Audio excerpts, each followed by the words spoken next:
it's going to be hot again on the weekend. Do you go to the outside minion?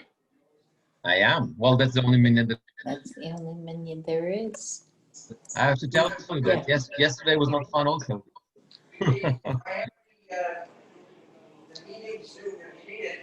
No, we're ready. I'm got it, Dick. Okay. I think we're going to give it like another minute or two, and then we're going to start.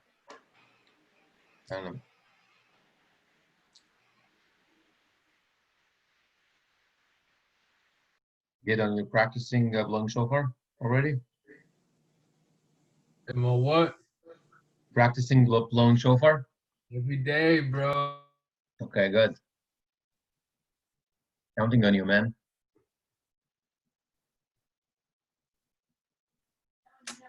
Man, so disrespectful, bro. You mute me now. You don't mute me.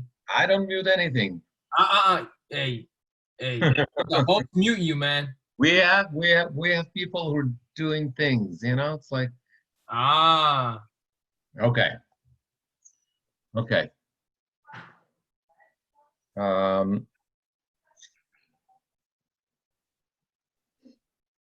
Just gonna give it like 1 minute, and we're going to start if that's okay with you, Steve and Jerry.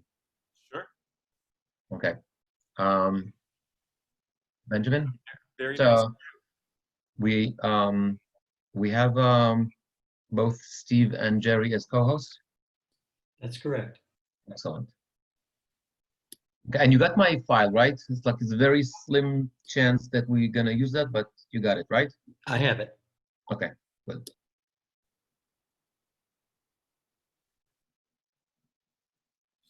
Okay. Albert Freud is in the house. Means we can start. Hi, Arik. How are you? I'm good. How are you, Albert? Good. Looking forward to this. Great. Okay, so good evening, everybody, and welcome. Tonight we're going to do something very, very, very interesting, I think. We're all familiar with the music of the high holidays. Hopefully, I'm going to see many of you during the holidays. If not, then we're going to have a chance to sing together a lot of the tunes in the sing-along that we're going to have next week. A week from tomorrow, we're going to have on the 14th, we're going to have a sing-along. We're going to have a musical slichot on Motzei Shabbat, the drive-in.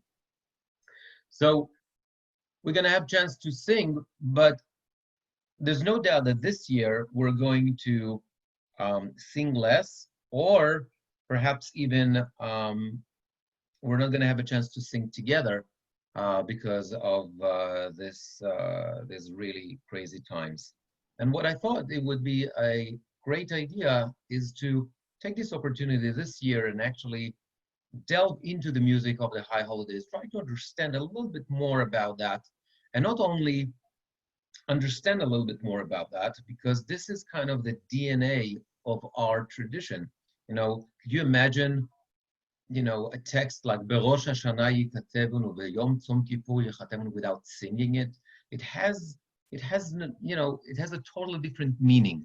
I always say that the music to the words is like what clothes are to the body, okay? Especially when it comes to our liturgy.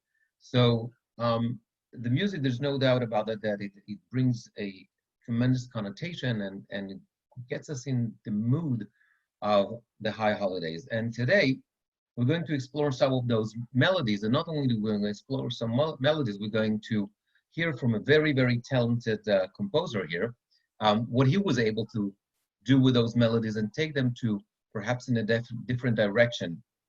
And I would like to introduce Steve Rothstein. Steve is the artistic director of Judaic Sacred Music Foundation. He holds a PhD in music composition from UCLA and teaches music theory and composition at UCLA Extension. I'm going to, first of all, welcome to you, Steve, and Jerry. You're going to hear from both of them in a second. But Steve, give us like a little bit about yourself, and before we jump into the real meeting tonight. Sure. Thank you so much, Cantor Wilhelm. It's first want to say it's a pleasure and an honor to be here and to see you all. Thank you for showing up tonight. I am Steve Rothstein, the artistic director of the Judaic Sacred Music Foundation based here in Los Angeles. And tonight I am going to present to you my work on the commission I received from the foundation to compose a classical style 4-movement symphony with each movement using melodies and motifs from the High Holy Day services. And I'm very honored to be here and to co-host with Cantor Rabbi Wilhelm. And again, thank you for being here. And I'm going to play some music, and then we're going to talk, and the cantor is going to sing, and we're going to talk about some of the melodies. But you'll get a chance to hear how I have taken some of these melodies and put them in symphonic form. So I hope you will enjoy that. We have a multimedia setup with that. So I would like to go ahead. I'm going to share my screen, and I'm going to share some few things with you. Hold on one second. So this is the name of our foundation, and we were founded in 2014 by our wonderful president, Dr. Robert Freilich, and he had a vision to create a foundation that would invest in new music compositions based in Judaic tradition. And the first vision he had, and he carried it with him, he's 84 now, and he has had this dream for decades to commission a symphony using melodies of the High Holy Day services. So he is a lawyer. He is a big classical fan and loves Judaism and wanted to combine these. So I'm very fortunate that my paths crossed with him, and so I was brought on board to the foundation. We were very fortunate already to have recorded in Europe the first 2 movements with full orchestra. And what I'd like to do before we talk more, I want to just play a little bit of the recording session for you. It's a little video, might be a little bit choppy, but it will give you a sense of the music and the style, and you might even recognize one of the main tunes. And so let me go ahead and share that with you, and I'll play about 2 minutes of it, and then I'll do a little bit more talking. So I hope you enjoy this. Here we go.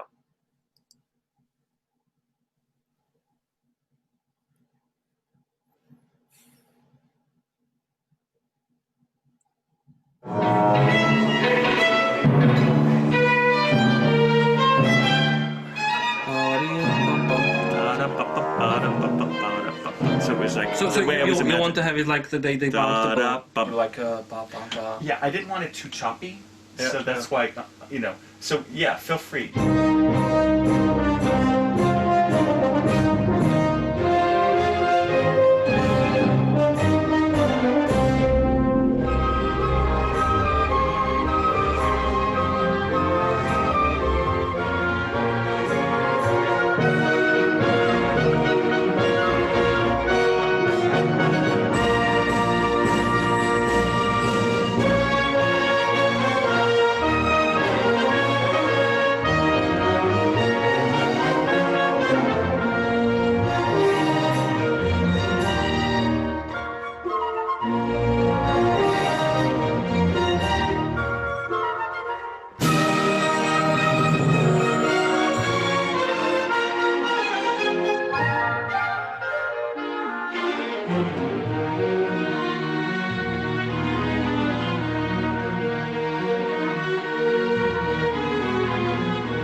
So that's a little bit from the second movement. I'll be talking about that in just a little bit, but at least that gives you a sense of kind of the sound world and the type of orchestration and textures. And Steve, anyone who didn't catch it, da, da, da, da, da, da, da, Kianu Amecha, that means you're in the wrong place, because you're supposed to recognize that by, because this is one of our standards in the show. Yes, I definitely will be talking about that. We're going to talk about that more. It's from the second movement, so we'll talk. Yeah, absolutely, Kianu Amaka. Yeah, what I'm going to do tonight is talk to you about this wonderful commission that I received. And let me just tell you real briefly about our foundation. The Judaic Sacred Music Foundation has 3 basic mission points. Number 1, to commission new music compositions based in Judaic tradition. Number 2, let me do it like this. Number 2, produce annual events and concerts.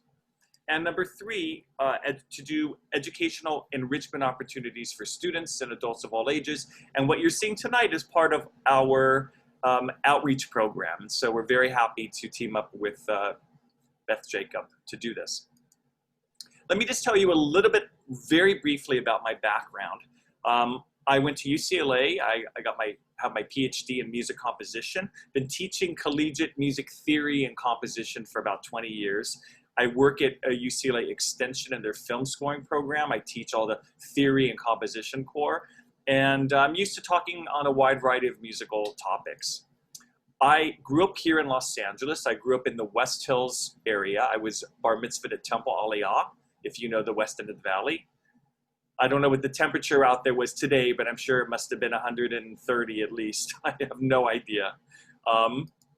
In my mid-20s, I attended the Brandeis Bardeen Institute. I hope many of you know that wonderful, magical place out in Simi Valley where they have a Camp Alonim for children, and they also have a young collegiate program for young adults. And I did that program, and it was a life-changing experience. That summer, I decided to quit my job, go back to music school, study Jewish music, and go to Israel for 1 year. And so it was a lot of change that summer. And a short while later, I found myself in Israel, which I'd never been to before in my up into my 20s, for a year studying at the World Union of Jewish Students in Arad. I think it's housed in now Jerusalem, but back then it was Arad. And it couldn't be any more different than Los Angeles. I absolutely loved it.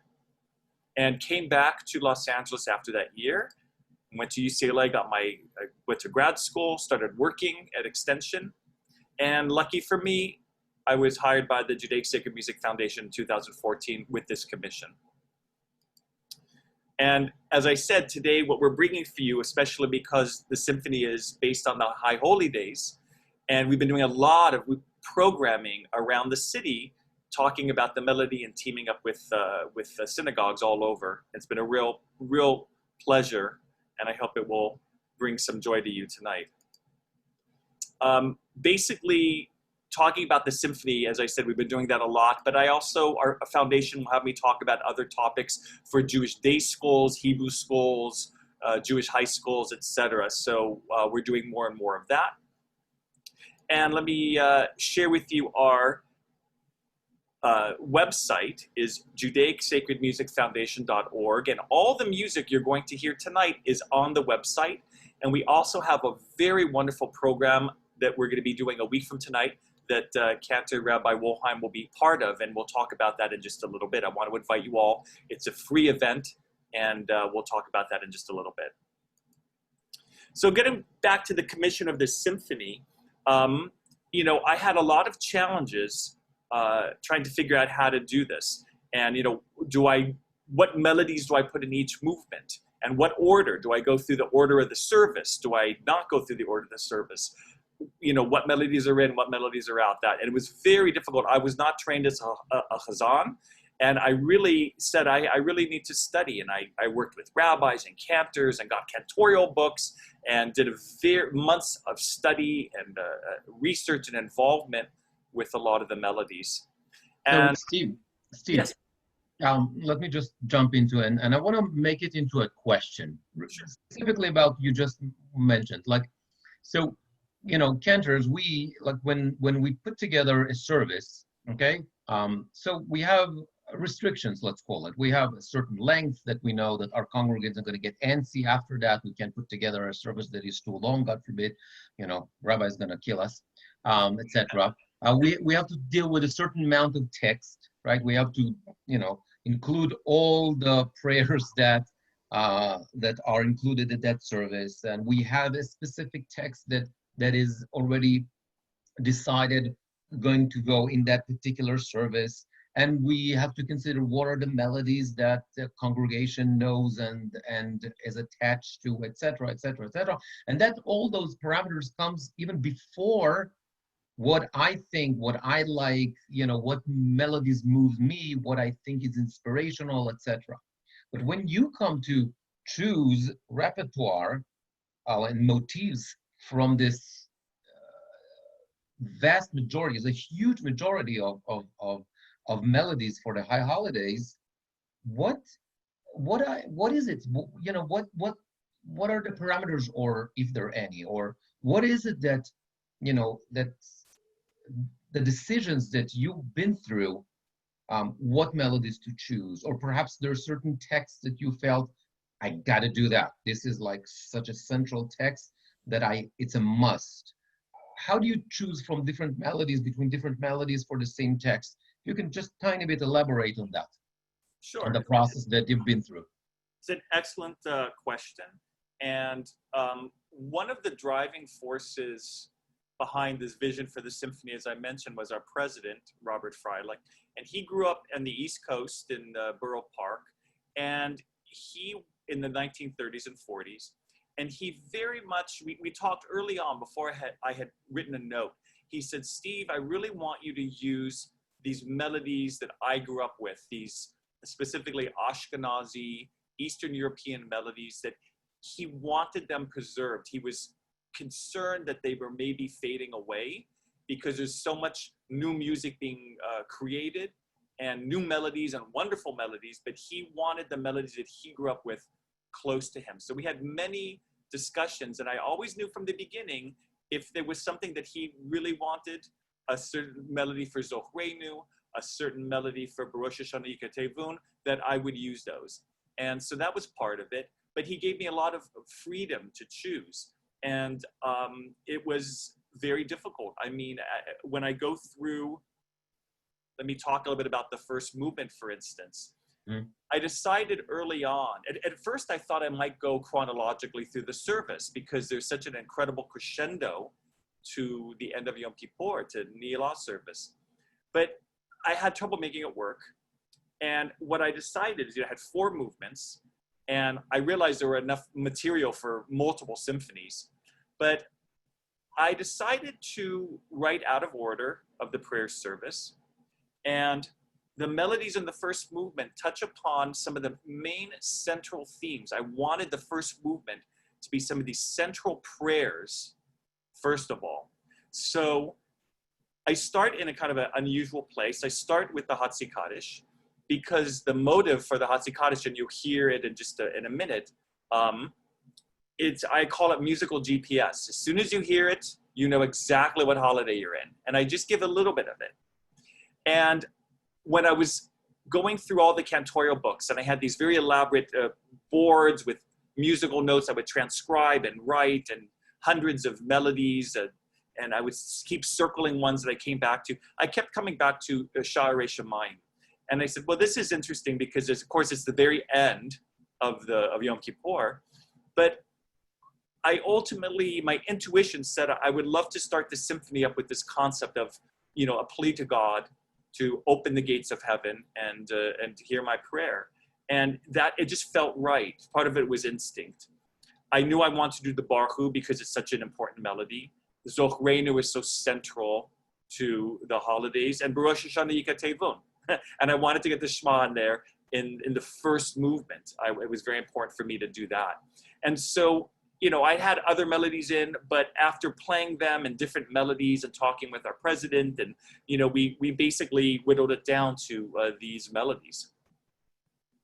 So that's part of it. And it was a very fun experience, but it was very labor intensive, and a lot of things are in, things are out, that type of thing. So that's what I did. And what I would like to do now is play for you all these melodies. The first movement is a traditional, what's called sonata allegro form of a symphony. It's an ABA form. And in the A, you present themes. In the B, you develop them. And in the return of A, you kind of recapitulate the ideas, sometimes with some modification.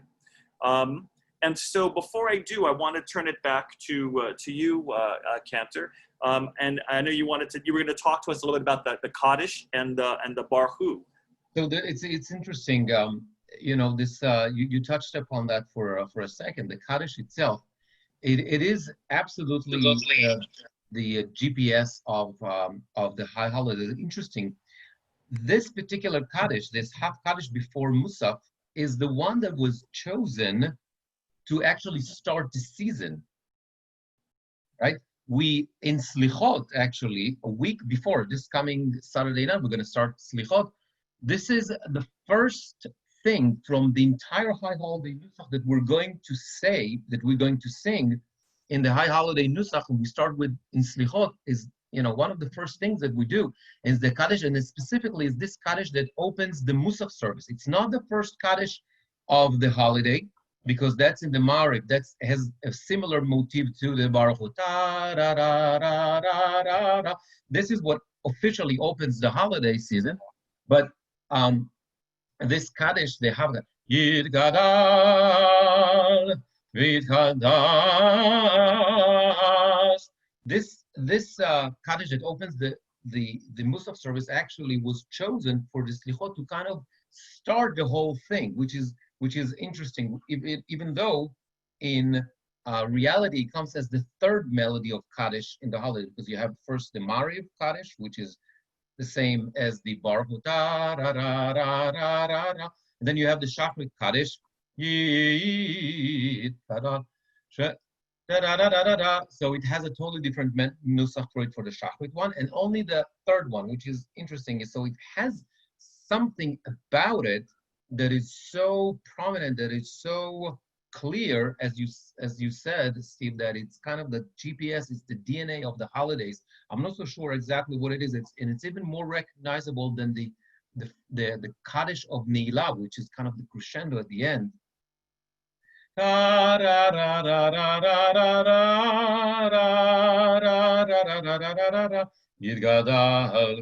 It's even stronger than that in terms of the melody. Even that's the culmination of the holiday. So I don't know what is it about this melody, but obviously both you and our sages and the people that kind of put together our nusach hundreds of years ago had the same idea, that there's something about this.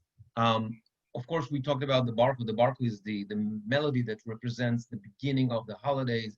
It's the first service. It's the intro to the holidays. It's the melody that's supposed to get us into the mood, into the zone of the high holidays. Very majestic.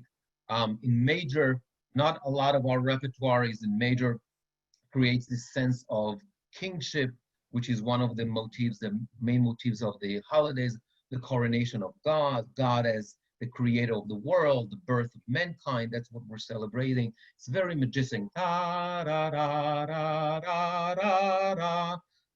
And then I'm going to ask you a question, Steve.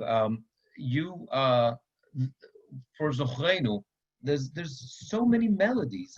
How did you choose this one that we're going to hear? That was given to you? That's it's a loaded question, but if I could, let me play. Okay. Let me Let's play go. it, because I know. And what I thought I'd do for everybody is play the first three melodies: the opening Kaddish, Sharei Shema, and you might know that melody, you might not, but at least you'll be introduced to it. And then I'll stop after the Baruch Hu, and then I'll talk about the last three. We'll talk a little bit more about that, and then I'll play those. Does that sound good? Wonderful. All right. So what I'm going to play for everybody now, I have a little video prompt, and the prayers will pop up. I hope you enjoy. So I hope you recognize some of these melodies. And again, we'll just play for a few minutes, and then we'll talk some more. And we will have some time for Q&A. So if you have some questions that you would like to ask, jot them down, keep them in mind, and we'll be able to open it up to everybody. After in a few minutes and then towards the end. All right, here we go.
All right, let me pause it there. That hopefully gives everybody listening a little bit of idea of how I'm treating the melodies. Sometimes they're straightforward. Sometimes in classical music, you would develop and stretch and deconstruct a little bit. But going directly to your question, Cantor, Zochreinu, Rosh Hashanah, Yikatevun, and the Shema are the next three melodies I present in this first movement. And the melody for Zochreinu that I use, you know which one I'm using? Do you? That's not the one we use in the shul, but it's a very famous melody. Which one do you use in at Bet Jacob? I love both of them. Both of them. I grew up with the first one, so and it's the one that we wanted to put in the symphony. I talked over with our president, but I love both of those melodies very much. So that's basically, I grew up with that. I knew that it was very prominently featured in some of the cantorial books I had. So I said, okay, this is a good one to use. And Baruch Hashanah Yikatevun, let me ask you, which melody do you sing at Bet Jacob? So we use the same melody they used. Baruch Hashanah. This is the one that you use, right? And so no, I use a different one. No. Da, da, da, da, da, da, da, da, da. Yeah, I switch sometimes. I don't even remember. But what I noticed when I heard the symphony is that we sing it much slower than the way you treated it. And I always viewed, I mean, it's part of the Untitled Chapter. It's kind of like the height of that piyut, of that poem of the Untitled Chapter. And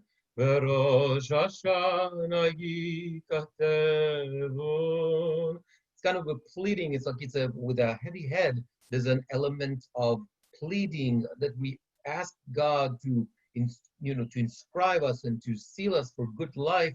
And you wrote it like kind of with a different approach, the way I remember it in the symphony. Can you elaborate? I wrote it as a march. Yeah. Yes. Why? How come? Because I felt, and I knew that some of my decisions, some people might like, some people might not like, but really looking at the text and not thinking about the music so much, or even the way that I'm used to singing it the way you do. It's very full of pathos, but I was really looking, first of all, I needed a dramatic conclusion to the A section. Mm-hmm. And so that was part of it. But I really felt the power and the weight and the drama of the words, who shall live and who shall die, and all the long list. And it really stirred me as this is big stuff. I was like, yeah. And so I turned it into this march, and for better, for worse. So, and then it ends with these big shofar blasts. And so part of it was I needed strategically something big there, but I also really kind of played to my interpretation of the seriousness and weight of the prayer itself. That's exactly what, that's what you do, and that's what we do as cantors. That's our job, to interpret the text. Can we talk about the Shema for a second? Please. So this is an interesting phenomenon. I mean, the nusach for the Shema comes there at when we take out the Torah from the Ark, right? And we have the same nusach actually at the end of Ne'ilah, at the end of the day. Shema Yisrael Adoshem Elokeinu, right? And it's always, I get a crack out of it because our rabbi, who is also very talented about Tefillah, he is the one that leads Shacharit, and he is the one that he sings that. So he takes the Torah out and he sings Shema Yisrael Adoshem, and everybody, of course, responds Shema Yisrael Adoshem, which is the nusach for Shabbat.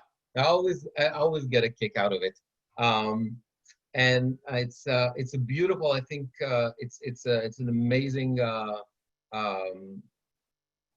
gesture to the nusach. So thank you on behalf of all the nusach fanatics. Thank you for including this particular nusach over there. Thank you very much. I appreciate that comment. What everyone will hear right now, I'll play a little bit of the Zohrenu, and then you'll hear my interpretation of Rosh Hashanah Yikatevun. And then when we get to the Shema, I specifically wanted to do some musical symbolism. So I put the Shema exactly in the middle of the symphony. So I felt that that Hashem would be in the middle. And when you hear, if you imagine the words, the prayer on the word Echad, I drop out the whole orchestra and you only have one horn playing on those words. So, these are things that composers do to kind of support ideas. And so let me go ahead and play that. And then we'll have time for a little bit of a Q&A before we get into the second movement. So here's a little bit of Zohrenu.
And so the shofar signals the end of the exposition, and then I go into the development section of the first movement. And I chose the Baruch Hu to play around with and do different things, and it turns into a fugue, if you know what that is. And you know, I do all sorts of different things with that melody. And then we come to the Shema. Let me play that for you.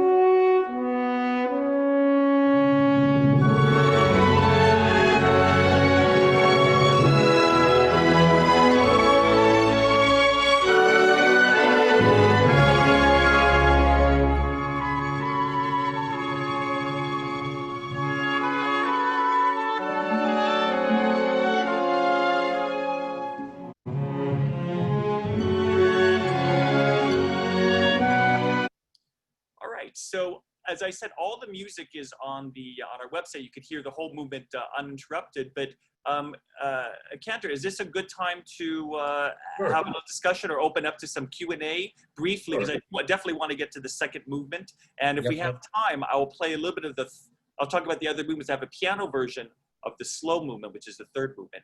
So what do we have time for?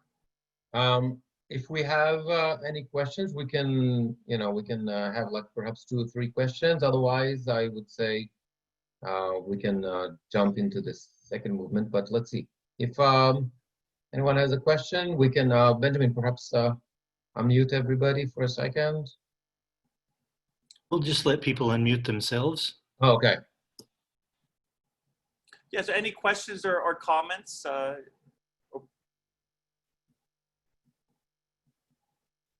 Okay. Good. More time to listen to this gorgeous music. Okay. Okay, let's move to the second movement. All right, we'll have some time if you still have questions or comments or things you want to ask or talk about. We'll do it at the end. So let me talk about the second movement, which usually in a symphony could either be fast or can be slow. Oh, actually, hold on one second. Before I do, I want to introduce us to I want to introduce everyone to our Director of Development, Jerry Krautman, who's going to tell you about a very exciting program. And Jerry, let me hand it over to you. Go ahead and unmute, Jerry. So on September 13th, a week from tonight, we're going to have Days of Awe program, which is also going to feature chazans from around the city, including Arik Wolheim. And Steve, give us a little bit of detail about it.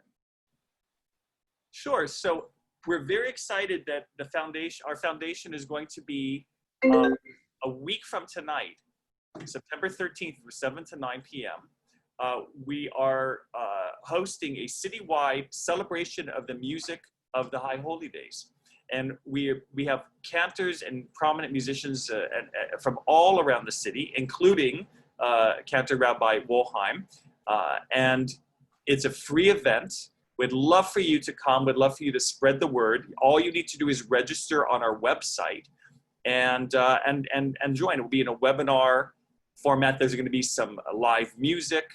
And the first hour, there's going to be a panel discussion, and there'll be all sorts of interesting things, cantors and discussion and teaching and singing. And then the second hour, I'm going to do a very similar symphony presentation to what you're seeing tonight, but just kind of on my own with it. So we hope that you'll register, you'll bring friends. We'd love to see you there. It's going to be we're hoping to create community and uplift everyone's spirits. So.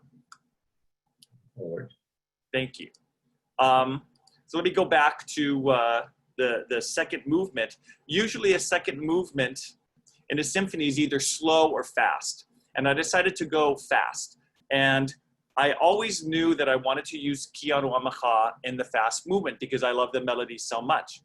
And what I decided to do after looking at a lot of different prayers and studying what prayers go together, and it became clear to me that what I was really trying to do was use prayers that praised Hashem. And so we have Kianu Macha, we have part of the Amidah, Mishana, Vayomer Hashem, and I still felt like wanted more melodies in, but I didn't want the movement to be like 20 minutes long. So at the very end of the symphony, I do 3 very small quotes of Melech al Kol Haaretz, Adon Olam, and Yigdal, and then one final statement of Kianu Amacha. So let me ask you, let me turn it back to the cantor. Tell us about, Kianu Amacha and some of those 3 closing melodies. You have some things. It's interesting, Keith, because Kianu Amecha is actually, and I think pretty much everybody sings the same melody. Kianu, da da da da da da da la da da, right? Which is very interesting because it's in nature, it's kind of a Hasidic melody. But if you think about it, makes absolutely no sense.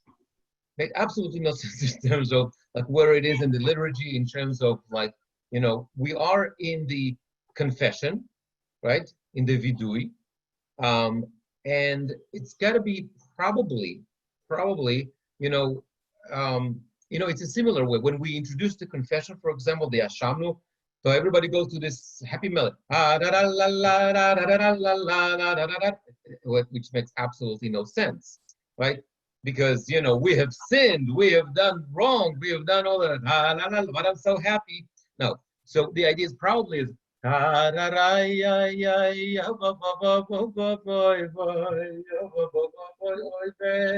what all the bad things I've done. Here, though, Kianu Amecha is a Hasidic melody.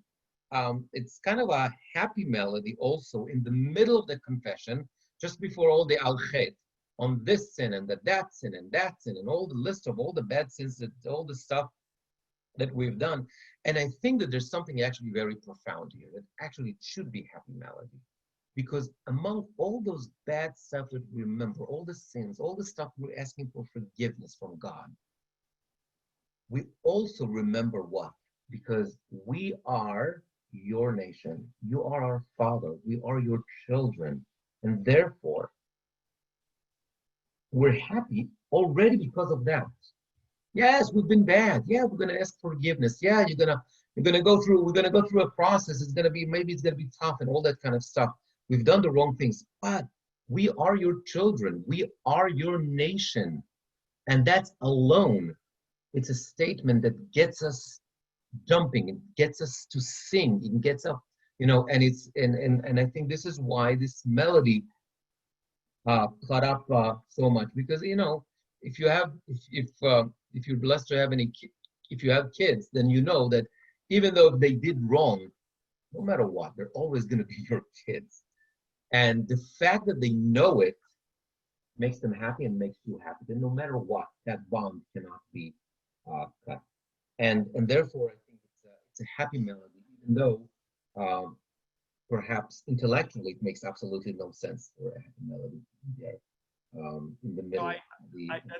That's a wonderful comment, and I wanted this movement to be that full of the spirit of that affirmation, that no matter how off the path we have fallen, that yes, we are your people, and there's so much comfort and joy in that. And I'd love to be able to play the movement, the whole movement. You can hear all these themes is only about 9 minutes. Do we have time, or there's more things that you want to say, Cantor? I didn't want to cut you off. No, I mean, it's like everybody should be able to also recognize, of course, Melech al Kol Haaretz. That's a standard here in North America. When I came from Israel, like I didn't know this this melody, believe it or not. Nobody sings that in Israel. But Melech al Kol Haaretz, and it sometimes very often gets into one of you repeat it several times. Everybody loves to sing it, and of course with Adon Olam and Yigdal. I assume, I don't remember, but I assume this is like the specific nusach for the high holidays. Yigdal Elohim Chai, da da da da da da da da, which is interesting. We don't sing it here, but it's a specific melody that was written for the holidays. Beautiful melody. Let's hear this selection. Sure, thank you. All right, so sit back, enjoy the second movement, and here we go.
And so concludes the second movement. Now, let me just say before we open it to some questions and some comments, we are getting ready to record the final two movements, but then COVID happened and everything kind of shut down.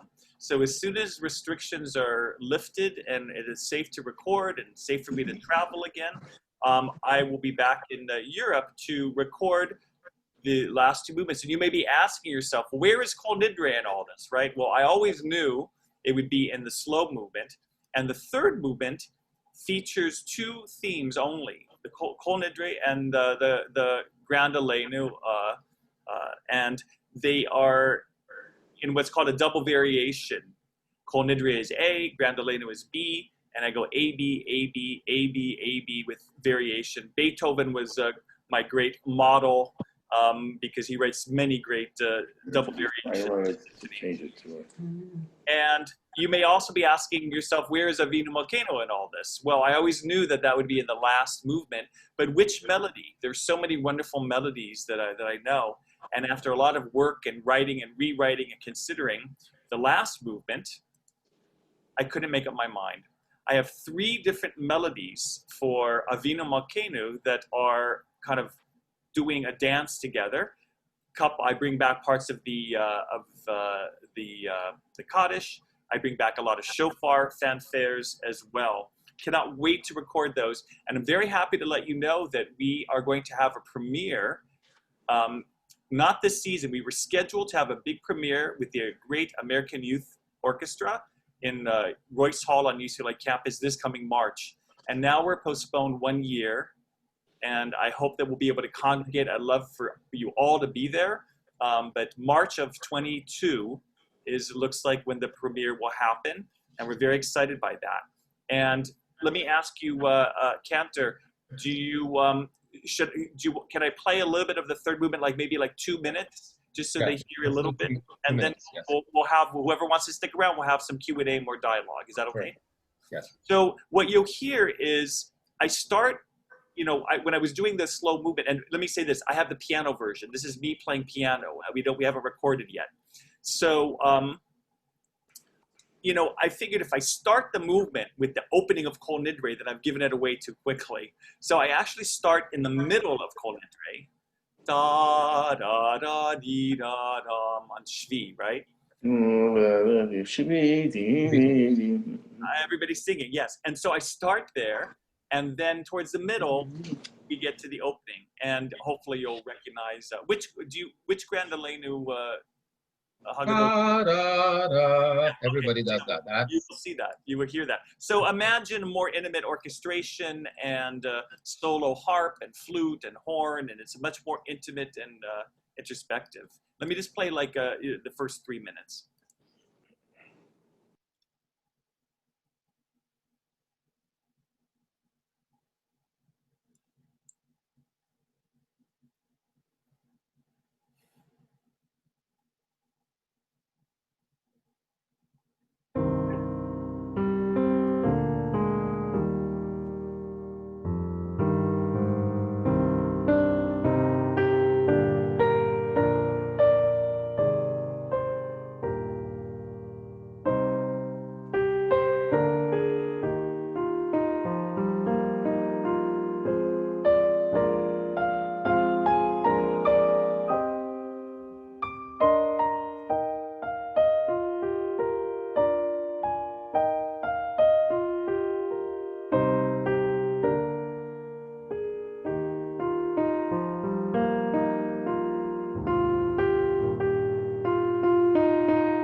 So let me pause there. And again, this is on the website as well. We hope you'll. Steve, this is like, I think this is like the way I hear it, especially because it's on the piano. I hear it as a kind of a hybrid between Schumann and Debussy.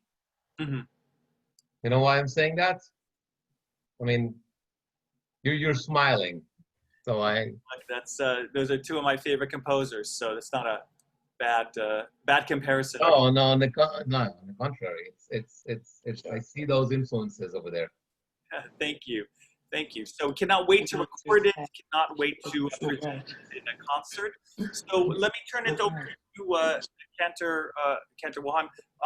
Anything you want to talk about, or if people have some comments or questions, please let's open up. I'm happy to stick around. It's 9, but let's keep going. I love that you're all here very much. And there are a couple questions in the chat. If Cantor wants to check those out. I have one without the chat. Okay, Stephen, Dick, let's go. Stephen, my name is Dick Weiner. Your music was marvelous. It was absolutely great. I just want to ask the Chazan something about the tune you had for Sharei Shemaim, which I don't recognize. I think it's Janowski, right? it's not Janowski. No, it's not Janowski. It's Yasinowski. It's Da, da, da, da, da, da, da, da, da. I think it's Yasinowski or one of the I have it. Have you ever done that one?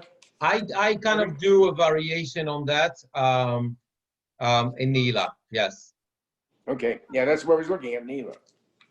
I do a variation on that. It's interesting. I didn't grow up with that melody either. I don't even remember what I grew up with, but I remember going through. I went to the Cantors Assembly website, and I was advised to get these cantorial machzors or musical machzors, and it was compiled by Pinchas Spyro.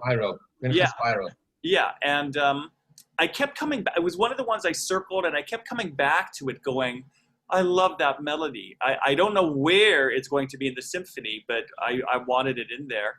And I already heard development. I already heard the orchestration. And I kept coming back to it. And I'm like, but it's the end of the service. How can I do that? But I came to terms with that after a while. But yeah. It's a choral piece originally. It's a choral piece. I didn't know that. Wow. Yeah. I'll have to find it for you. Thank you. Thank you very much. Thank you. Some questions from the chat? We have here, yes, Miriam. I want to thank you so much. It was a marvelous hour that I love your music. The first time I ever heard color music, I was very young. I immediately loved it. I did not have to tune my ears to different music. I love that too. I love Bartok when I was only a kid. I loved things that famous.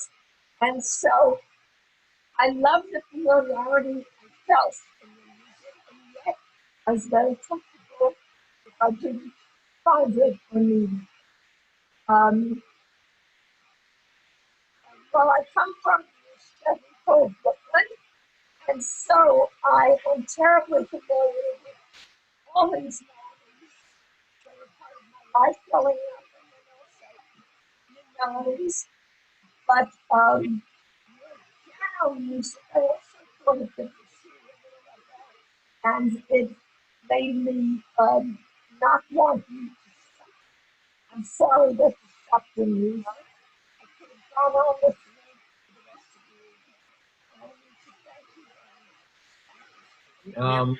Let me say, I heard some of your comments, but you keep going in and out, and I couldn't get all of what you said. Oh, I'm sorry.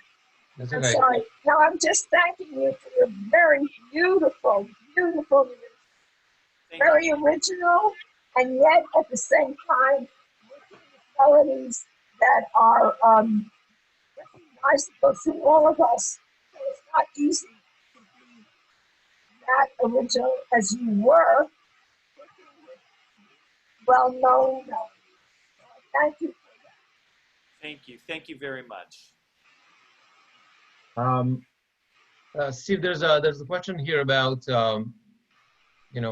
somebody's asking where in Europe are most those melodies from, or it's just a mix of to generalize, how can we learn more about those melodies come from, which locales, and do you want to add to that? I mean, It was confusing to me because there are melodies that I grew up with that I thought were centuries old, and then I discovered later that they were written like with in the early 1900s or the first half of the 20th century. Some melodies and a lot of the books that I got, the cantorial books, were just called traditional or folk. And when I worked with some clergy, and they introduced the concept of Misinai, that we say Misinai, like it, they were singing it back then. So and it was very confusing is that some books would say traditional, and then some cantorial books would give a name, and I would go research the name, and I'd look it up and try to find out oh, okay, this composer lived in a lot of them come from the 1800s, the things right. that I grew up with, but it's interesting that some books say traditional, some give a name, and it's not always consistent. So it's definitely research for me.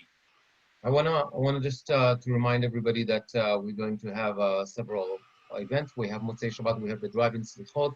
Check your email. This is going to be a big celebration. Looking forward if you are able to join us. That's Motzei Shabbat. Sunday, Steve and I will be here. And I think Jerry is going to be here with us, and I hope all of you can join us for yet another presentation. Please. On Sunday the 13th. Please, yes. The 14th, the next day, we're going to have another Zoom program. We're going to do a sing-along. We're going to have a chance to sing, all our congregation singing, get really in the mood of the high holidays. It's going to be a lot of fun, sing-along. And, Steve, I want to just to perhaps think about the next chapter that you haven't written yet in the symphony. Perhaps you're going to be inspired of, there are certain new melodies that became, that really left already a mark that in our conscious, not only that became standard among many, in many congregations, but also they were able to kind of create this connection on the same level that the traditional or the older melodies were able to do. For example, just going to give you two tiny examples. One is the Untitled Chapter that was written by Yair Rosenblum, the Israeli composer. Completely secular composer, wrote a lot of the Israeli hits, but following the Yom Kippur War, he was looking for a text that somehow could express the way he felt. A lot of members from his kibbutz fell in that war, and he composed this most haunting rendition of Untitled Chapter that became like a standard today in Israel. What's in synagogues. Yair Rosenblum. Oh. I will send it to you. I will send you the that. Or for example, something that I brought to Los Angeles 7 years ago and became our biggest hit, Ochila, by Hillel Palai. So there are amazing stuff that definitely start to represent what is that music, the high holiday music in the 21st century. And perhaps that's going to be the next chapter, the next movement of your symphony. Usually in tefillah, in the prayer, we said the melody serves the text, right, or supports the text.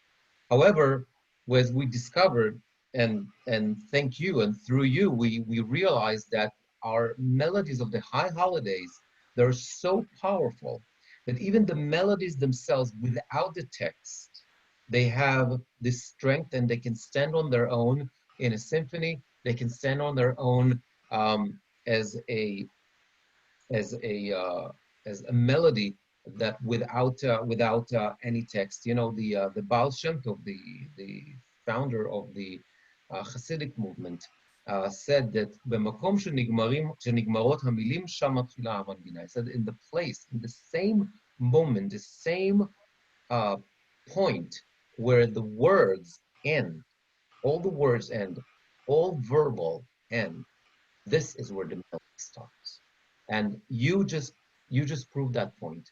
You were able to take those melodies and give them life and show us all that those melodies have this power, this and the ability to connect us to the holidays, even without one word, just with the power of the melody, the power of the music, and of course with the power of your talent. So wanted to thank you for a wonderful event and a wonderful evening, and really a big issur koach to you for putting this together, and to you, Jerry, for making sure that we're going to have more and more amazing music like that coming in the future. And really, this is a holy work, and we're looking forward to collaborate and to hear more from you. Thank you so much, Kenta, Rabbi Wolheim. It is truly one of the most kind and beautiful comments I've ever received. I really appreciate it a lot. And it's I want to say again on behalf of Jerry, our great development director, and everyone at Judaic Sacred Music Foundation, it has been an honor and privilege to be here and share the music with you tonight. And I wish you all a year filled with health and happiness, and that we should be together in person, singing with our arms around each other next year. It cannot come soon enough. But wishing you all well, L'Shana Tova, and thank you so much again for inviting us. This has been a wonderful evening, really, really fun.